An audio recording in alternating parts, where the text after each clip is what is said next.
A escala de Mohs, ela é uma escala de dureza de mineral. Eu coloquei isso daqui lá no grupo falando, né? Isso daqui é uma escala de mineral, dureza de mineral. Então quando você fala, que nem aqui, ó, você tá talco, gesso, calcita, fluorita e tal. O talco é talco mesmo. Quem viu lá em Minas, você pega é pedra-sabão. Talco é pedra-sabão. Então na hora que você pega ela, ela é super macia. Você risca ela com a unha e coisa e tal, né? E aí você vai aumentando a dureza. Você tem o quartzo, que é 7. Põe lá na escala lá pra ver. Olha lá, o quartzo é 7. Feldspato é 6. Apatita é 5. Calcita é 3. E aí o que acontece? Isso daqui são minerais que fazem composição de uma rocha. Quando você vai fazer uma rocha, você vai começar a variar a receitinha de bolo lá que eu estava falando. Então, por exemplo, exatamente. Você tem um que misturou, né? Então é bem dentro dessa receita. Aí, por exemplo, aqui você tem os graus de dureza dessas rochas. Então, ó, aqui ele está falando basicamente os tipos de rochas mais conhecidos que acaba tendo e com as diferenciações do tipo de rocha que a gente colocou lá na parte da geologia. Você tem 3 tipos básicos de rocha, né? As rochas ígneas, as rochas sedimentares e as rochas metamórficas. Vocês vão ver lá naquela introdução da geologia, né? O que é uma rocha ígnea, o que é uma rocha sedimentar e o que é uma rocha metamórfica. A rocha ígnea, só para vocês saberem, é a rocha onde que ela nasceu dura, entre aspas. O que é um vulcão? Imagina um vulcão, aquela lava do vulcão que saiu, aquilo lá, quando ele pegar e esfriar, vira uma rocha ígnea. Então aquilo é rocha ígnea que a gente viu. E aí a gente tem um monte delas. Granito, adamelito, pegmatito, granodiorito, cienito.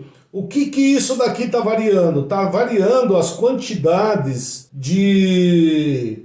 Como chama? As quantidades de quartzo, as quantidades de feldspato, as quantidades de mica que elas têm, que são aqueles minerais.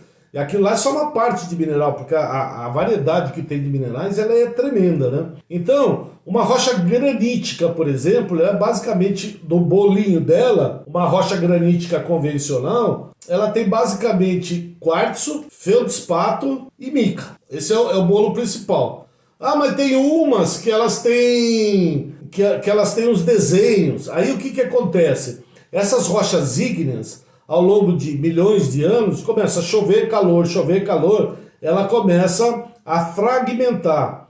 Na hora que ela fragmenta, ela corre para o rio começa a girar. Ele deteriora ela e começa a sedimentar. Forma o quê? As rochas sedimentares. Então, basicamente, eu tenho uma rocha ígnea, a rocha sedimentar ela já é o produto da deterioração de uma rocha ígnea. A rocha sedimentar não é simplesmente nasceu sedimentar, ela ficou sedimentar, vamos dizer assim, porque ela teve que se deteriorar para formar uma rocha sedimentar. Aí eu tenho a rocha ígnea e a rocha sedimentar, que são 2 grandes grupos.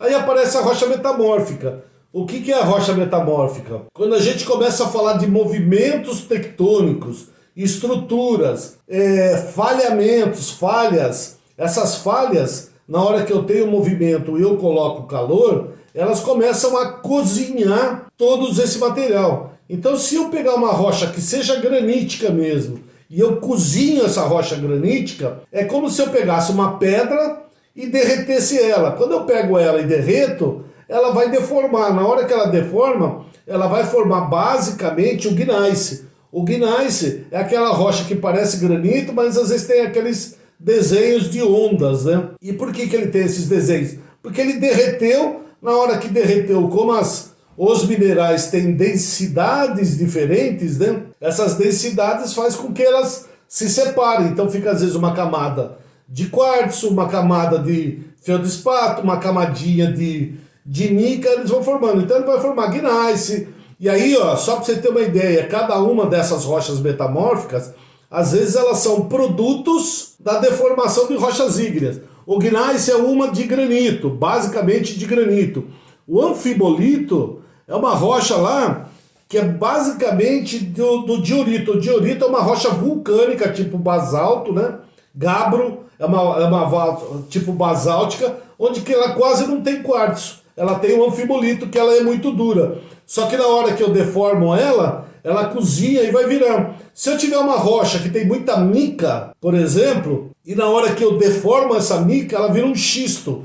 Na hora que você vai furar o xisto, é uma desgraça. Porque ele vira, é aquela que você fura ele parece que é uma argila, só que você está na rocha. Vai falar, não, aqui é rocha sedimentar. Eu furo ela, ela fica tudo brilhando, o chão, fica tudo com aquele... Ele forma um lamaçal, por quê? Ele é um xisto. Ela é uma rocha muito mole, mas ela é rocha. Só que na hora que você fura quebrando, ela acaba deformando. O mármore, por exemplo, é uma rocha que é um calcário. Calcário é uma sedimentação básica que você faz correção de solo e que ela faz sedimentação, por exemplo, no fundo do mar. Então ela pegou isso daqui, deformou ela, cozinhou, aquele calcário mole, na hora que você cozinha, ele vira um mármore. Daí você faz a rocha, né? Então de uma rocha sedimentar, cozida, você vira uma rocha metamórfica. Então, e esses daqui são grupos básicos desse. Aí no próprio granito, se você tiver um granito que tem 80, 90% de quartzo, ou granito, 80, 90% de quartzo, esse granito ele vira um quartzito.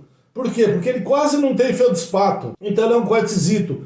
Conforme eu vou descendo, se eu tiver mais o feldspato, que é aquele amarelinho que fica no meio do granito, se ele tiver mais para um lado, mais cálcico, ele vai ser um granito com feldspato cálcico. O outro com feldspato tal. Então ele começa a variar dentro dessa composição. E quando eu estou furando, essa diferença de composição, ela vai dar diferença na furação. Como que é? Então, por exemplo, se eu tenho um quartzito, o quartzito, se você pegar pela escala de Mohs que estava lá, o quartzo é dureza 7.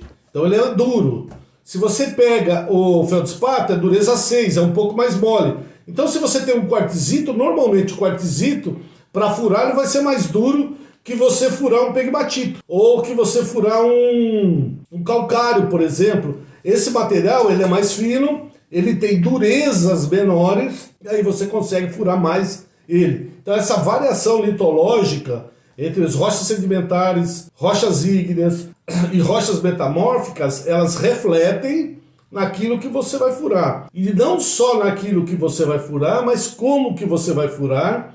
Aí vai refletir no tipo de equipamento que você vai fazer, se você vai furar com broca, se você vai furar com bit, que é o caso daqui, ó. Então entre rocha e bit você vai fazer. Na própria rocha, com as durezas que elas têm, você vê que hoje os bits, ele tem bit côncavo, bit convexo, bit plano, que eles vão fazer de acordo com a abrasividade dele. Você tem um bit recomendado, não é simplesmente comprar um bit e sair lá e furando. Se você está numa região onde que tem um determinado grau de dureza da sua rocha, vai para o seu fornecedor e passar para ele, olha, eu preciso uma que tem muito dura, a abrasividade dela é muito alta, então ele vai dar um tipo de bit. Aqui ele está mostrando esse com dureza alta, que é um bit mais plano, né, Emerson? O bottom é mais plano, né? Não bit. E uma característica que você fez numa live com... Eu não lembro qual foi o fornecedor de bit, que ele estava falando com os tipos de bit que ele tinha. Côncavo, convexo, plano,